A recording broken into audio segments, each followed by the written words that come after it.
Hi guys, Mr. Kane here. Hi guys, Mrs. G. You know, Mrs. G, ideally speaking, we would have less gas loss, right? True, that is true. It would be nice. But it turns out that from the text here, it looks like we're doing more gas loss? Yeah, one more. One more? Only one more? Well, we had the four guys, and Okay. we had the combined. Okay, so the four guys, and then we combined them. And then we actually used the four guys to make up the ideal gas law for one set of conditions. Don't forget the guys and the combined were for two different sets of conditions. Okay. I got this sample, I just heated it up. Now what happens? This is the difference. So the ideal is good for if I don't have a before and an after? Right. The ideal is good for I've got this much gas at this volume. What's the temperature? Yep. Okay, all right, so let's check this out.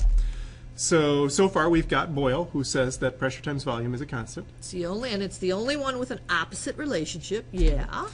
Charles says volume divided by temperature is a constant. Yep. Charles in Charge TV show. All right, Lusak Right. says that pressure divided by temperature is a constant. Right. Right.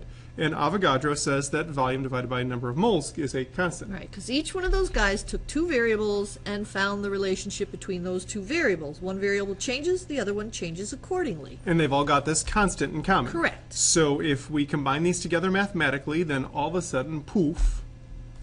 We get that equal to the same constant, basically. But and there's a thing. There's a new thing here. R. R is the constant. Okay. But so PV over NT equals R. That's not the way that I know this. It's not the way it's in the book. No, because for an ideal gas law, they gave us one simple computation with a constant, and they rearranged that. Okay. And came up with what we call PivNert. Doesn't it look like PivNert? Why do we call it PivNert? Because it looks like a PivNert. PivNert.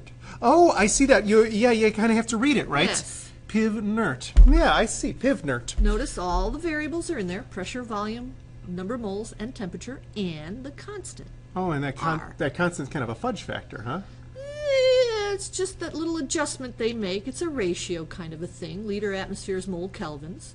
Oh, wow, it's got complicated units. Yeah, it's got interesting units. Well, let's take a look at it. So this has very specific units, this equation, right? Correct. Pressures have to be in atmospheres. Yep. You just kind of said that when you were yeah. telling me about R. Volume has to be in liters. Correct. Temperature must be in Kelvin. Which we've been doing all along, so right. that's not hard. That's been a rule, yeah. And R is this value. It was a fudge factor. Yes, the 0.08206 liter atmosphere mole Kelvin. Okay, So all right. it's kind of like the amount it changes, if you will.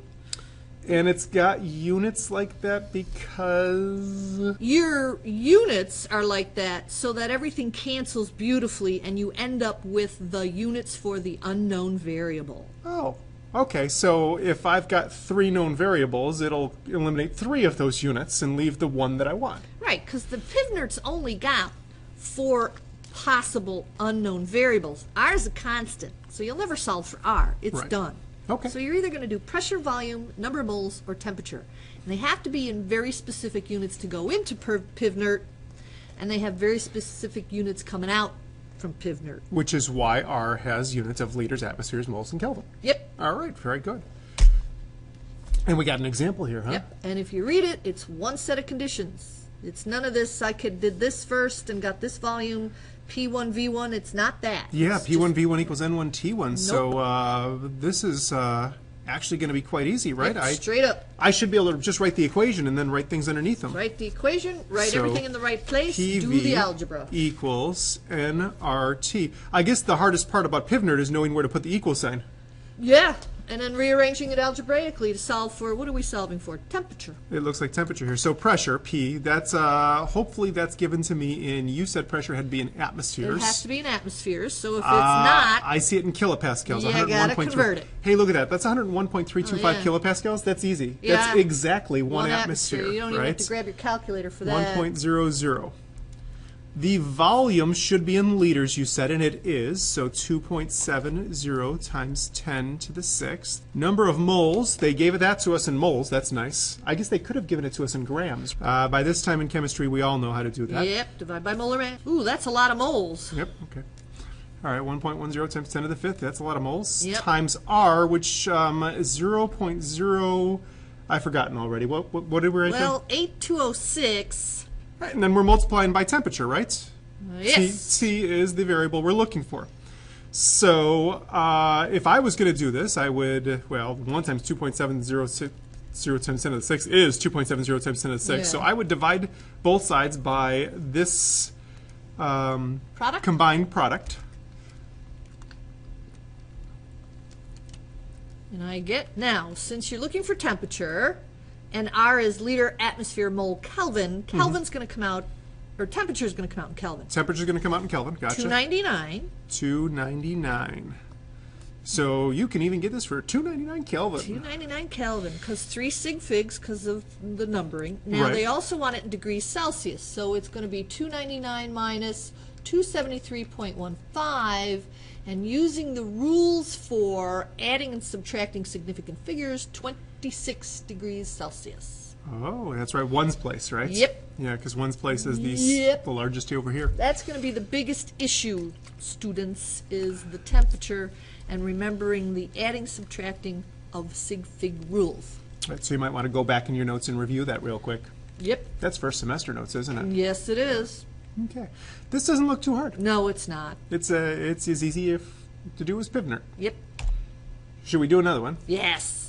All right, so I'm going to do this again. PV equals nRT. And again, I know to use the Pivnert equation because there's only one set of conditions. Now, can you do me a favor, Mr. Kane?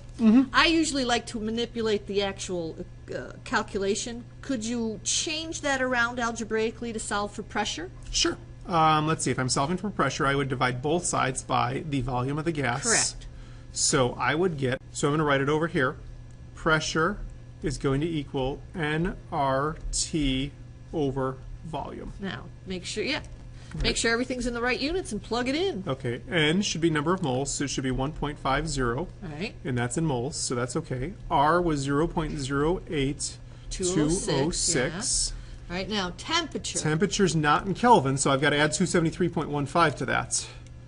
And this, since it ends at the since it ends at the 10th place. 10th place, So I need 10th place. 306.2. 306.2 Kelvin.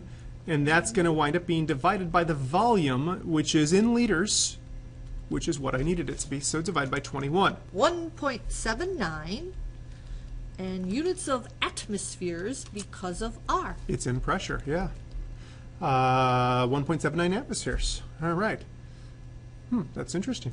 And it's so easy because now you don't, I mean, it's just kind of you can't compare it to anything. It's just kind of a plug and chug. Plug the numbers in right. So easy. All right. That sounds good. I guess that's over. That's the ideal gas law.